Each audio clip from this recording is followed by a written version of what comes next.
भैया Cartesian product को पढ़ने से पहले हमें ऑर्डर्ड पेयर देखना पड़ेगा कि क्या होता है। कोई भी एलिमेंट लिख दीजिए आप इस तरीके से, इसको हम ऑर्डर्ड पेयर कहते हैं। ये पहला एलिमेंट है, ये दूसरा एलिमेंट है, ये दो एलिमेंट मिलके ये एक पेयर बनाते हैं और इस एक पेयर को हम एक एलिमेंट कंसिडर करते हैं। ये हमारा क्या हुआ, एक ऑर्डर्ड पेयर। ठीक है। अब जो ऑर्डर्ड पेयर होते हैं, कोई भी दो ऑर्डर्ड पेयर ले लो आप, A1 B1 और A2 B2, ये दो ऑर्डर्ड पेयर इक्वल कब होंगे? ये तभी इक्वल होंगे जब इनके करस्पॉन्डिंग कोऑर्डिनेट्स इक्वल होंगे। मतलब पहला एलिमेंट के इक्वल होना चाहिए और जो दूसरा एलिमेंट है वो दूसरे के इक्वल होना चाहिए। ठीक है।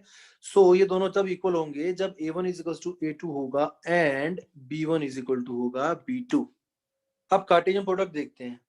आप कोई भी दो सेट ले लीजिए A और B, इन दोनों का कार्टेशियन प्रोडक्ट क्या होता है?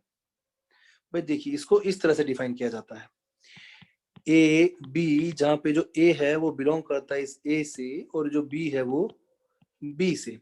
मतलब जो पहला वाला एलिमेंट है वो पहले वाले सेट से बिलोंग करता है और जो दूसरा वाला एलिमेंट है वो दूसरे वाले सेट से बिलोंग करता है। ठीक है। इस तरह के ऑर्डर्ड पेयर बनेंगे हमारे इस कार्टेशियन प्रोडक्ट में। सो इसको कहते हैं कार्टेशियन प्रोडक्ट। अब मैंने ए क्रॉस बी लिखा, अगर मैं बी क्रॉस ए लिखता हूं यहाँ पे, सो इसमें एलिमेंट कैसे होंगे? इस तरीके के होंगे। बी होना चाहिए इस बी से और ये ए होना चाहिए इस ए से। अब ये जो दोनों सेट हैं, ए क्रॉस बी और बी क्रॉस ए, ये दोनों इक्वल कब होंगे? भाई जब इनका हर एक एलिमेंट इक्वल होगा। दो सेट इक्वल कब होते हैं? जब उसके एलिमेंट सेम होते हैं। सो ये दोनों जो एलिमेंट्स हैं, ये सारे एलिमेंट सेम होने चाहिए। ये दोनों सेम कब होंगे? जब इसका फर्स्ट कोऑर्डिनेट इसके फर्स्ट कोऑर्डिनेट के इक्वल होगा और इसका सेकंड कोऑर्डिनेट इसके सेकंड कोऑर्डिनेट के इक्वल होगा।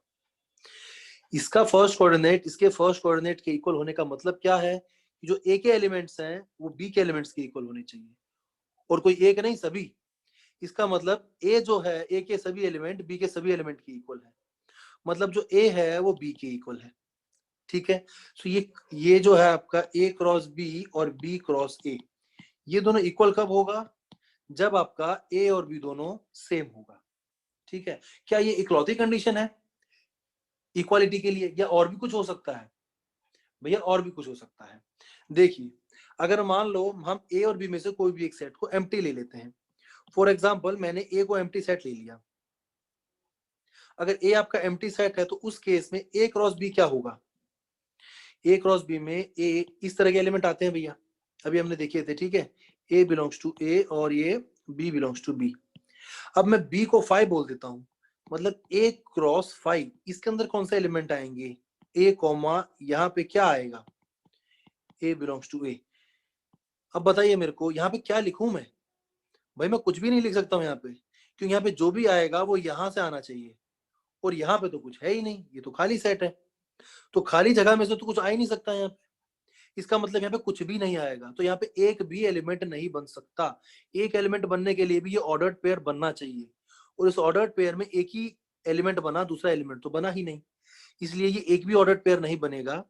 इसलिए इसके अंदर एक भी एलिमेंट नहीं आएगा, तो ये जो है वो खाली हो जाएगा।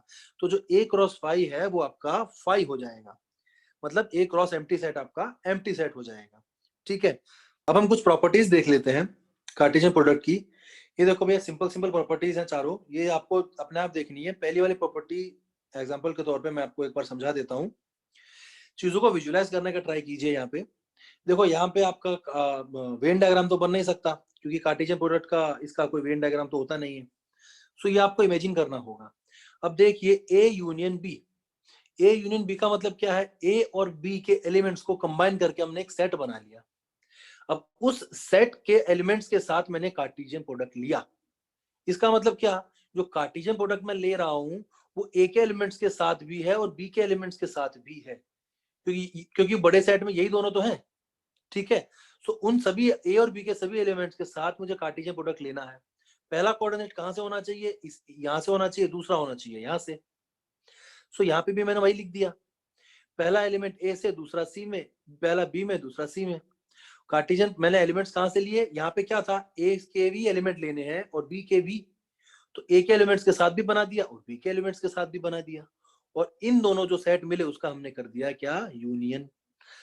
सो ये हमारा बन गया पहली इक्वालिटी। ये कंडीशन, ये भैया बहुत इजीली हमने चेक कर लिया। इसी तरीके से आप ये भी देख सकते हो। अगर आप चाहो तो ए बी सी कोई सेट ले सकते हो और सेट लेके चेक कर सकते हो। ए में ले लो 1 2 3 4 एलिमेंट ले लो, बी में ले लो 2 3, सी में ले लो 5 6 7, समझ रहे हो, कुछ भी लेके आप चेक करके देख सकते हो। पर वो वेरिफिकेशन होगा, वो चेक होगा, उसमें आपको कुछ समझ में नहीं आने वाला, बस इतना पता चलेगा कि हाँ ये ये आ रहा है।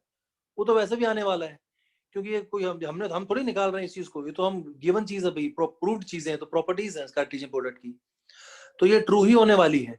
तो ऐसा सेट लेके देखने का मीनिंग नहीं है कोई, इसको विजुअलाइज करने का ट्राई करो। जैसे कि हमने इसको विजुअलाइज कर किया, पूरा यूनियन बना लिया और पूरे यूनियन के साथ इसका कार्टेशियन प्रोडक्ट हुआ, ठीक है, और फिर तो इसका मतलब अलग अलग करके देख लिया हमने उसका। सो इसी तरीके से आप ये भी विजुअलाइज कर सकते हो। अब हम आगे बढ़ते हैं। यहाँ पे देखिए, यहाँ पे हमने बोला ए क्रॉस सी सबसेट है बी क्रॉस सी का, और सी हमने नॉन एम्प्टी सेट लिया हुआ है। ये कब पॉसिबल है भैया? ए क्रॉस सी जो है आपका, उसके अंदर एलिमेंट्स कैसे आएंगे? इस तरह के आएंगे, ए आपने लिया ए में से और सी आपने लिया ये सेट सी में से। इसी तरीके से जो बी क्रॉस सी है उसके अंदर एलिमेंट्स कैसे आएंगे? बी कॉमा सी टाइप के, बी बिलोंग्स टू बी, ये सी बिलोंग्स टू सी। ये भैया मैंने लिया, ये सेट है और ये भी सेट है, ये एलिमेंट है इसका, ये स्मॉल सी है और ये कैपिटल सी है, ठीक है। सो ये दोनों ए क्रॉस सी और बी क्रॉस सी, हमने हमने बोला है कि ए क्रॉस सी इसका सबसेट कब होगा। इसका मतलब क्या हुआ? ये जो एलिमेंट्स तुम्हें दिखाई दे रहे हैं, ये सारे एलिमेंट्स इसके अंदर होने चाहिए। जब ये सभी एलिमेंट्स यहाँ पर होंगे तब हम कहेंगे कि ए क्रॉस सी जो है वो बी क्रॉस सी का सबसेट है। अब ये ए क्रॉस सी इसके अंदर कब होगा? सिर्फ तभी हो सकता है जब ये ए बी के इक्वल होगा for some values of B.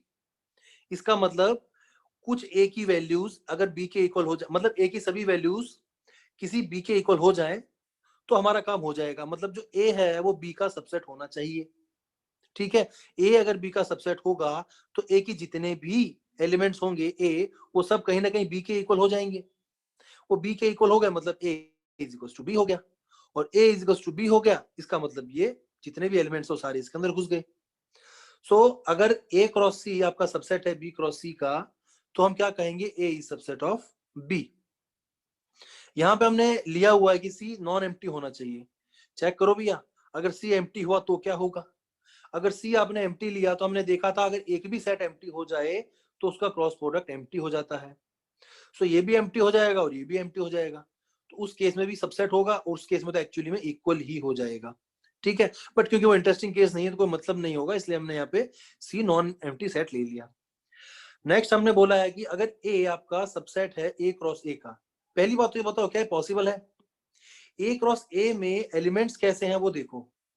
यहाँ पे एलिमेंट्स है इस तरह के ए कोमा ए टाइप के, जहाँ पे ए बिलोंग करता है ए से। अब इसके अंदर तो इस तरह के एलिमेंट हैं। अब ए में एलिमेंट्स कैसे हैं? सिंपली ए, इस तरह की कुछ कंडीशंस होगी, इस तरह के एलिमेंट होंगे। यहाँ पे ऑर्डर्ड पेयर में एलिमेंट है और यहाँ पे सिंगल एलिमेंट है।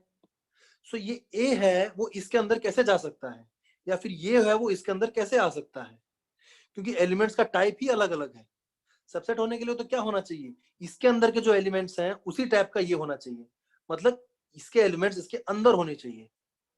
सो ये इसके जो एलिमेंट है इसके अंदर हो ही नहीं सकते हैं। यहाँ पे तो ऑर्डर्ड पेयर में एलिमेंट है और यहाँ पे तो ऑर्डर्ड पेयर है ही नहीं। सो ये वाली चीज पॉसिबल ही नहीं है। लेकिन पॉसिबल है। कब पॉसिबल है? जब हम एम्प्टी सेट लेंगे तब। क्यों? क्योंकि अगर आपने एम्प्टी लिया तो ये तो एम्प्टी हो जाएगा, ये भी एम्प्टी है, तो एम्प्टी के केस में वो ये दोनों इक्वल हो जाएंगे, तो आप सबसेट भी बोल सकते हो। इसी तरीके से ये A is equal to A cross B, क्या ये पॉसिबल है? भाई ये भी पॉसिबल तभी होगा जब ए आपका एम्प्टी सेट होगा। ए एम्प्टी होगा तो ये भी एम्प्टी और ये भी एम्प्टी, उस केस में ये इक्वल हो जाएंगे। अदरवाइज यहाँ पे ऑर्डर्ड पेयर में है और ये सिंगल एलिमेंट है, सो ये कोई पॉसिबिलिटी ही नहीं है कि इक्वल हो पाए अगर ये एम्प्टी नहीं है तो, ठीक है। इसी तरीके से अब हमारा जो लास्ट रिजल्ट है वो देखिए। मान लो ए की कार्डिनलिटी n है, कार्डिनलिटी मतलब नंबर ऑफ एलिमेंट्स इन ए, ये सिंबल है भैया। ऐसे दो डंडे खींच के बीच में हमने कोई सेट लिखा, इसका मतलब नंबर ऑफ एलिमेंट्स इन ए। ऐसे दो डंडे खींच के अगर हमने कोई नंबर लिख दिया, इसका मतलब है उसका एब्सोल्यूट वैल्यू, ठीक है। सो ये दो अलग अलग मतलब होते हैं, अंदर क्या लिखा हुआ इन दोनों के बीच में वो मैटर करता है। सो ये क्या है, कार्डिनलिटी ऑफ ए अगर मान लो n है, मतलब ए के अंदर n एलिमेंट्स हैं और बी के अंदर m एलिमेंट्स हैं, सो ए क्रॉस बी में कितने एलिमेंट्स होंगे, ये क्वेश्चन है भैया। अब देखो हम ट्राई करते हैं। ए के अंदर मान लो जो हमारे एलिमेंट्स हैं वो हैं ए कॉमा बी, मैंने दो ही एलिमेंट लिए, और मैंने बी में एलिमेंट लिए 1,2,3। ठीक है, अब ए क्रॉस बी निकालने का ट्राई करो आप, क्या होगा। यहाँ पे देखो, यहाँ पे एलिमेंट पहला कोऑर्डिनेट से आएगा। पहले हमने सबसे पहले क्या किया, इसका एक कोऑर्डिनेट पहला वाला फिक्स किया, एक एलिमेंट फिक्स किया, और उस एक एलिमेंट के साथ इन सबका पेयर बना लिया। सो A,1, A,2 और A,3। ठीक है, इसी तरीके से हमने दूसरा एलिमेंट फिक्स किया और इन सबके साथ उसका पेयर बना लिया। सो हमें क्या मिलेगा, B,1, B,2 और B,3। सो ये हमारा पूरा A क्रॉस B मिल गया। मतलब हम कर क्या रहे हैं, हम A में जितने भी एलिमेंट्स हैं उन सभी एलिमेंट्स को एक एक करके फिक्स करते हैं और उन सबका पेयर बनाते हैं B के सभी एलिमेंट्स के साथ। सो इसका मतलब अगर आपका A में n एलिमेंट्स हैं, सो हर एक एलिमेंट्स को हमने, हर एक एलिमेंट्स पकड़ेंगे और उसका B के एलिमेंट्स के साथ पेयर बनाएंगे। B में कितने एलिमेंट्स हैं, m। सो हमने n का एक एलिमेंट पकड़ा, उस एक एलिमेंट के साथ m पेयर बनेंगे हमारे, टोटल कितने बनेंगे, m पेयर। फिर दूसरा हमने कोई एलिमेंट पकड़ा, उस दूसरे के साथ कितने पेयर बनेंगे, m पेयर। तीसरा एलिमेंट पकड़ा, उसके साथ कितने पेयर बनेंगे, m पेयर। सो ऐसे m ऐसे पेयर बनते रहेंगे। कितने कितने एलिमेंट्स आएंगे यहाँ पे, n, टोटल ये n एलिमेंट्स है ना। सो हर एलिमेंट्स के साथ हमको m पेयर्स मिलते रहेंगे। इसका मतलब टोटल कितने एलिमेंट्स हुए आपके, यहाँ पे कितने m पेयर मिले, मतलब m, यहाँ पे m, इसी तरह से यहाँ पे m, और ये चलता जाएगा कहां तक, कितने हो गए ये n। तो मतलब ये m होगा, कितने टोटल ये मिलेंगे हमको, n। मतलब m cross m plus m plus m plus m plus m n times. So ये टोटल क्या हुआ आपका, m इंटू n। ठीक है, सो जितने a में एलिमेंट्स हैं और जितने b में एलिमेंट्स हैं उनको मल्टीप्लाई कर दो, आपको क्या मिल जाएगा, a क्रॉस b के नंबर ऑफ एलिमेंट्स मिल जाएंगे। ओके